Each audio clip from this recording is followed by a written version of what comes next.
علیکم طلبہ و طالبات، آپ سب کا اردو سفر میں استقبال ہے۔ آج ہم پڑھانے جا رہے ہیں گلستان ادب اردو کی درسی کتاب جو 11ویں جماعت کے لیے ہے، اور سبق نمبر 2 ہم نے پڑھایا تھا، ریڈنگ کرائی تھی۔ آج اس کے ہم الفاظ معنی اور سوال جواب کریں گے۔ چلیں جو مشکل الفاظ ہیں وہ سمجھ لیتے ہیں پہلے۔ صاحب منصب، عہدیدار، نسب خاندانی، سلسلہ منسوب، نسبت کی گئی یا کیا گیا، لہٰذا جس شخص کی منگنی یا شادی ہو اسے منسوب کہتے ہیں۔ آئین سلطنت، شاہی قاعدہ قانون، شاہی طور و طریق۔ امور، امر کی جمع، معاملات، طرفین دونوں جانب، فریقین۔ سند ترقی، ترقی کی دستاویز۔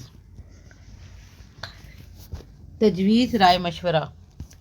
مشت خاک، مٹھی بھر خاک، انسان کا وجود خاکی۔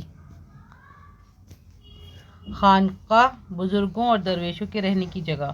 روضہ، وہ مقبرہ جس پر گنبد بنا ہو، لغوی معنی باغیچہ۔ تصوف، روحانی علم۔ قطع نظر، اس کے سوا یا بجز۔ اعتقاد، عقیدت، عزت، احترام، دلی یقین، ایمان۔ نقش بندی، طریقہ، صوفیہ کا ایک سلسلہ جو حضرت خواجہ بہاؤالدین رحمۃ اللہ علیہ نقش بندی سے شروع ہوا۔ احکام شریعت، مذہبی طور طریقوں اور دینی قانون سے متعلق احکام۔ اوضاع، وضع کی جمع، طریقے۔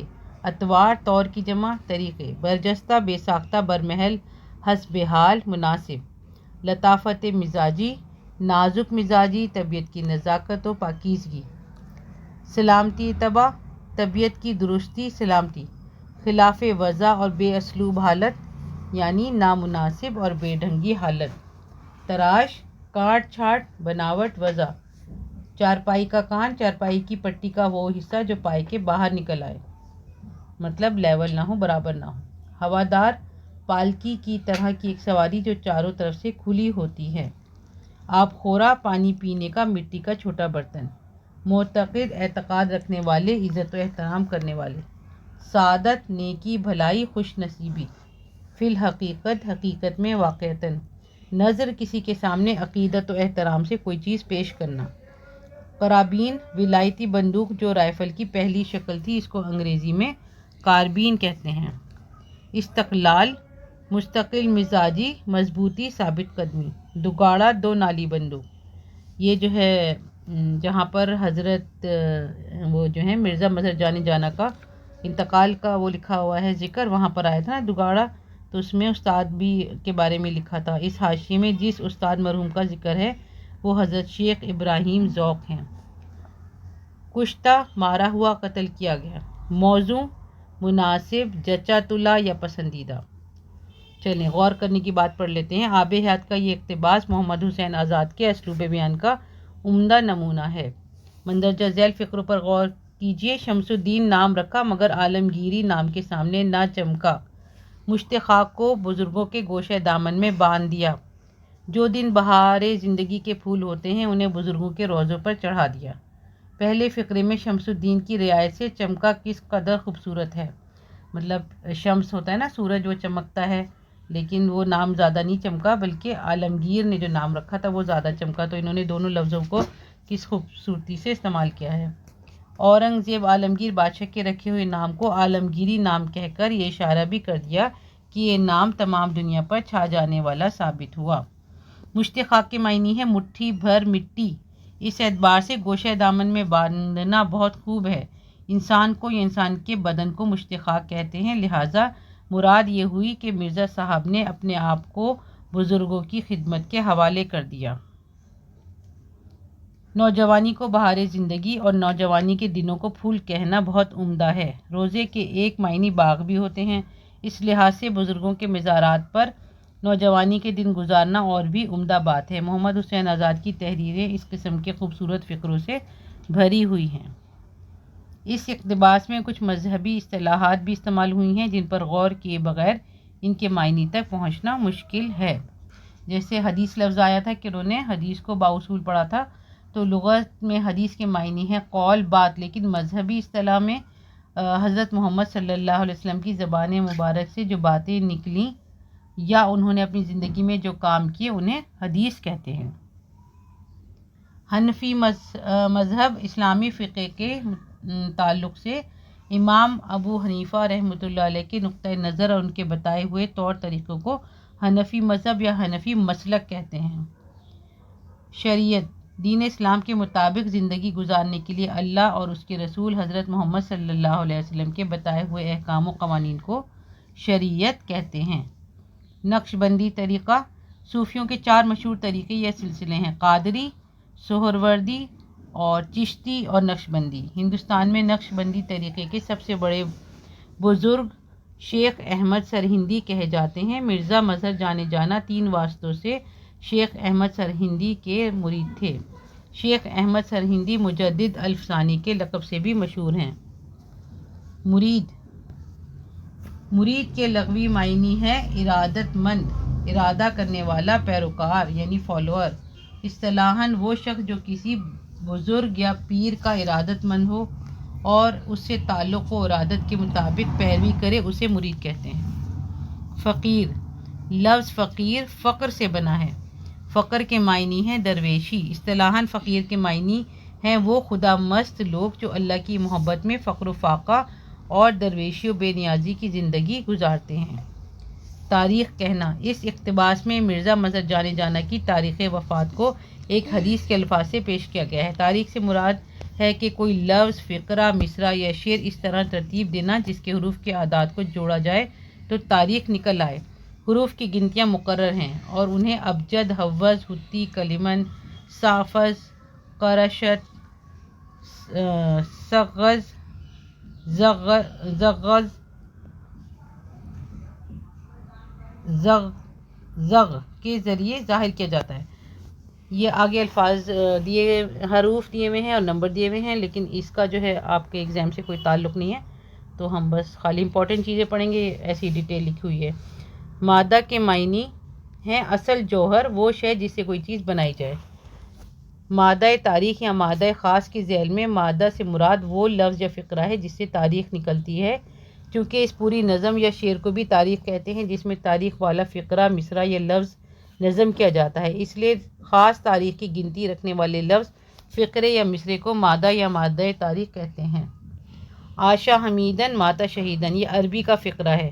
اس کے معنی ہے وہ زندہ تھا تو لوگ اس کی تعریف کرتے تھے اور مرنے پر شہادت کا درجہ پایا۔ اور دیکھیں یہ کچھ لفظ اردو سے ملتے جلتے ہی ہیں، جیسے مات کا مطلب موت ہے، حمید کا مطلب تعریف سے ہو گیا، حمد ہوتا ہے نا، اور شہید بھی ہم یہ پڑھتے ہیں نا لفظ اردو میں بھی۔ استاد مرحوم سے مراد یہاں شیخ محمد ابراہیم ذوق ہیں جو محمد حسین آزاد کے استاد تھے۔ آگے یہ ہے فارسی کا شعر، اس کو پڑھ کر سمجھنے کی کوشش کرتے ہیں۔ بنا کردند خوش رسمیں بخون و خاک غلیتدن، خدا رحمت کندائیں عاشقان پاک تینت را۔ اس کا مطلب یہ لکھا ہوا ہے کہ پہلے یہ لکھا ہے مرزا مظہر جانے جانا کا یہ ایک فارسی شعر ہے، اس کا مفہوم یہ ہے کہ خدا ان پاک طبیعت والے عاشقوں پر رحمت کرے، انہوں نے خون اور خاک میں لوٹنے اور لتڑنے کی اچھی رسم قائم کی۔ آگے ہیں ہمارے سوالات، دیکھ لیتے ہیں کتنے ہیں یہ ہمیں 5 سوال جواب کرنے ہیں اور ایک عملی کام کرنا ہے۔ چلیے، سوال نمبر 1، مصنف نے مرزا مظہر جانے جانا کے نام و نسب سے متعلق کیا اظہار خیال کیا ہے؟ مصنف نے لکھا ہے کہ مرزا مظہر جانے جانا کے والد عالمگیر کے دربار میں صاحب منصب تھے۔ نسب ان کا باپ کی طرف سے محمد حنیفہ رضی اللہ تعالیٰ عنہ سے ملتا ہے جو کہ حضرت علی رضی اللہ تعالیٰ عنہ کے بیٹے تھے۔ ماں بیجاپور کے شریف گھرانے سے تھیں۔ دادا بھی دربار شاہی میں صاحب منصب تھے۔ دادی اسد خاں وزیر عالمگیر کی خالہ زاد بہن تھیں۔ پردادا سے اکبر شاہ کی بیٹی منسوب ہوئی تھیں۔ ان رشتوں سے تیموری خاندان کے نواسے تھے۔ آئین سلطنت تھا کہ امرا کے یہاں اولاد ہو تو خبر کریں، بادشاہ خود نام رکھیں یا ناموں میں سے پسند کریں۔ باپ مرزا جان تھے۔ آپ یعنی مرزا مظہر جب پیدا ہوئے تو بادشاہ نے باپ سے ملا کر جانے جانا رکھا۔ باپ نے شمس الدین رکھا مگر عالمگیری نام کے سامنے نہ چمکا۔ سوال نمبر 2، محمد حسین آزاد نے مرزا مظہر جانے جانا کی شخصیت کے کن پہلوؤں کو اجاگر کیا ہے؟ مطلب ان کی شخصیت کی پرسنالٹی کی کن باتوں کو ہمارے سامنے لانے کی کوشش کی ہے؟ مرزا مظہر جانے جانا 16 برس کے تھے تو باپ مر گئے، اسی وقت سے اپنے آپ کو بزرگوں کے گوشہ دامن میں باندھ دیا۔ اس دور میں تصوف کے بادل لوگوں پر چھا رہے تھے۔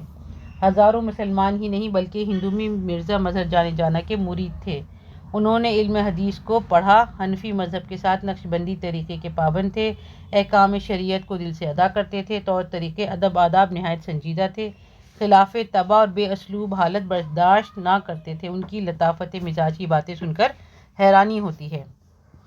سوال نمبر 3، مرزا مظہر کا نام جانے جانا کس نے رکھا اور کیوں؟ مرزا مظہر جانا کا تعلق آباء و اجداد سے عالمگیر سے چلا آ رہا تھا۔ اس وقت یہ آئین تھا کہ امرا کے ہاں اولاد ہو تو بادشاہ کو خبر ہوتی تو وہ یا تو خود نام رکھتے یا چنے ہوئے ناموں میں سے ایک نام تجویز کرتے۔ جب مرزا مظہر پیدا ہوئے تو ان کے باپ نے مرزا جان نے ان کا نام شمس الدین رکھا، مگر عالمگیر نے باپ کے نام سے مناسبت رکھتے ہوئے جانے جانا رکھا۔ عالمگیر نے کہا کہ بیٹا باپ کی جان ہوتا ہے۔ مرزا بعد میں اسی نام سے مشہور ہوئے۔ سوال نمبر 4، مرزا مظہر جانے جانا بے ڈھنگی بات کو پسند نہ کرتے تھے، اس بیان کی دلیل میں کوئی مثال پیش کیجیے۔ ہم نے سبق میں بہت ساری مثالیں پڑھی ہیں نا کہ وہ کوئی بے ترتیب یا غلط بات کو برداشت نہیں کرتے تھے، تو اس کے بارے میں لکھنا ہے۔ مرزا مظہر جانے جانا اوضاع و اطوار اور ادب آداب کے نہایت پابند تھے۔ ان کی لطافت مزاج کی باتیں سن کر حیرانی ہوتی ہے۔ کوئی خلاف وضع اور بے اسلوب بات دیکھ نہیں سکتے تھے۔ اس کی بہت سی مثالیں سبق میں ہیں۔ مثال، ایک دن درزی ٹوپی سی کر لایا، اس کی تراش ٹیڑھی تھی، اس وقت دوسری ٹوپی موجود نہ تھی، اس لیے اسی کو پہننا پڑا، مگر سر میں درد ہونے لگا۔ سوال نمبر 5، مرزا مظہر جانے جانا پر چند جملے لکھیے اور ان کے انتقال کا واقعہ اپنے الفاظ میں لکھیے۔ مرزا مظہر جانے جانا کالا باغ علاقہ مالوہ میں 11 رمضان کو جمعے کے دن پیدا ہوئے۔ نام عالمگیر نے رکھا۔ آپ کے باپ مرزا جان تھے اور جانی تخلص کرتے تھے، آپ نے مظہر تخلص چنا۔ آپ بہت حساس تھے۔ 30 برس تک مدرسوں اور خانقاہوں میں جھاڑو دی، اپنی جوانی بھی بزرگوں کے روزوں پر قربان کر دی۔ ایک شخص مٹھائی لے کر آیا اور کہا کہ نظر لے کر آیا ہوں، دروازہ بند تھا، وہ باہر آئے تو اس نے قرابین سے گولی ماری جو سینے کے پار ہو گئی، اس سے گہرا زخم آیا۔ بادشاہ کو خبر ہوئی تو اس نے کہا کہ شناخت بتائیں تاکہ اسے سزا دی جائے، مگر مرزا مظہر نے سزا دینے کے لیے انکار کر دیا یا منع کر دیا۔ زخم کی وجہ سے آخری وقت بہت بے چینی اور پریشانی میں گزارا اور آخر 10 محرم کو انتقال فرمایا۔ مسلمان اور ہندو سب آپ کے مرید تھے۔ آگے ہے آپ کا عملی کام۔ اپنے استاد اور لائبریری کی مدد سے ادبی تاریخ سے متعلق آب حیات کے علاوہ اور کتابوں کے نام لکھیے۔ اگر آپ کے پاس کوئی لائبریری ہے تو آپ ضرور جائیے اور ضرور نام تلاش کیجیے۔ ہم نے چند نام لکھے ہیں جو آپ کی کتاب میں سے ہی ہم نے ڈھونڈے ہیں۔ حیات سعدی، یادگار غالب، باغ و بہار، موازنہ انیس و دبیر، گزشتہ لکھنؤ۔ اگلا کام دیکھنے کے لیے ضرور دیکھیے گا۔ اردو سفر۔ اللہ حافظ۔